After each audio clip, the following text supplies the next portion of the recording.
राधे राधे दोस्तों, आप सभी का हमारे YouTube चैनल समस्या समाधान पर स्वागत है। दोस्तों, मैं आपको बताऊंगा आज अत्यंत तीव्र वशीकरण। इतना तीव्र दोस्तों, इसे करने के कुछ ही दिनों बाद आप इसका असर देख सकते हैं। दोस्तों, वैसे तो वशीकरण दिवाली की रात में किया जाए तो इसका परिणाम दोगुना होता है। तंत्र प्रयोगों में सावर मंत्रों का प्रयोग कब से आरंभ हुआ है यह कहा नहीं जा सकता।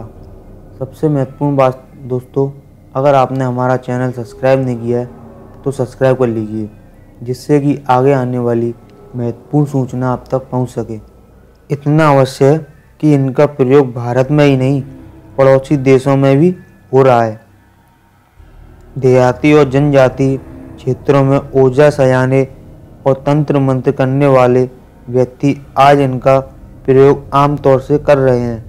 यह मंत्र विशेष रूप से सामान्य जनों की भाषा में रचित हैं और उच्चारण ध्वनियों का उतार चढ़ाव ऐसे है कि लोग इनके प्रयोग से अत्यंत प्रभावित हो जाते हैं।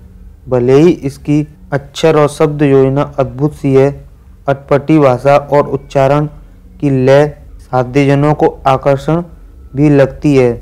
इन मंत्रों का अर्थ समझने में आने वाला ही होता है, फिर भी इनका प्रयोग चाहे जब करके तंत्र मंत्र करने वाले अपने को जन हितैषी सिद्ध करते हैं।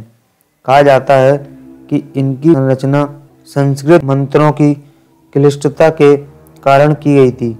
इन्हें कलयुग को देखते हुए माता पार्वती ने पतिदेव शिव से सिफारिश करके रचना कराने का रामायण में उल्लेख है। भले ही इनके अक्षर अनमोल हैं, जिनका अर्थ समय में नहीं आता, फिर भी शिव जी की कृपा से ये मंत्र फलदायी होते हैं। नाथ पंथ के गुरु गोरखनाथ आदि 9 नाथ 84 सिद्धों ने सावर मंत्रों की परंपरा को विकसित किया, जिनके साथ अन्य तांत्रिक जनों ने अपनी अपनी मति और आवश्यकता के अनुसार विकसित किया। इस वीडियो में इन सावर मंत्रों का वशीकरण प्रयोगों के लिए, जिनके न होने से इन वशीकरणों को अपूर्ण माना जाता। हम अपने वशीकरण कार्य के उद्देश्य को लेकर यंत्रों की रचना से सिद्धि प्राप्त करना चाहते हैं। इस कार्य में यंत्रों के विषय में जिस विधि विधान से ध्यान में रखना होगा, उसके विषय में हमने अपने दर्शकों को कुछ जानकारी कराना अवश्य समझते हैं। जहाँ यंत्र की रचना करनी हो वह स्थान एकांत और स्वच्छ पवित्र होना चाहिए। यंत्र को निर्मित करने वाला भी स्वच्छ एवं पवित्र हो तथा उसका मन भी पवित्र होना चाहिए। यंत्र लेखन का समय किसी अच्छे मुहूर्त का होना चाहिए।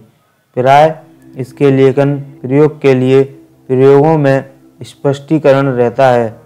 यंत्र लेखन की लेखनीय स्याही आदि भी प्राय उस विधि में लिखी होती है। यंत्र को धूपित करने के लिए लोबान गूगल अथवा अन्य का प्रयोग लिखा होता है। यंत्र को किस प्रकार वशीकरण कार्य के लिए अनुष्ठान करने को मध्यकाल श्रेष्ठ है और उत्तर दिशा की ओर मुख और साधक का ध्यान लाल रंग की ओर रखना चाहिए। तंत्र की क्रिया में तो सैकड़ों सम्मोहन प्रयोग हैं, पर यह प्रयोग अपने आप में अचूक और अत्यंत तीक्ष्ण तुरंत असर दिखने वाली प्रयोग है। बाकी प्रयोग असफल हो सकती है, परंतु इस प्रयोग की सफलता किसी चमत्कार से कम नहीं।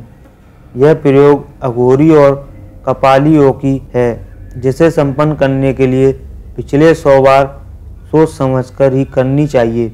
अमावस्या की रात्रि में बगीचा या फिर घर में किसी कोने में बैठ जाइए और अपने आसन के नीचे शमशान से लाकर थोड़ी सी राख रख दें। आसन लाल रंग का होना चाहिए। फिर दक्षिण दिशा की ओर मुख करके सामने उस व्यक्ति की चित्र रख दें, जिसे पूर्ण वशीकरण या सम्मोहित करना चाहते हैं। माला लाल हकीक की होनी चाहिए। इसके बाद उस चित्र के सामने मात्र 51 माला मंत्र जाप करना चाहिए। और ऐसा करने से आश्चर्यजनक रूप से चमत्कार देखने को मिलता है और जो भी सर्वथा विरोधी व्यक्ति है वह भी आपके अनुकूल होकर आपके कहे अनुसार कार्य संपन्न करता है। इसका मंत्र है ओम एम एम अमुक वास्यमानय मम आज्ञा परिपालय एम एम फट। ये इसका मंत्र है और हमने आपको विधि बताई दी है।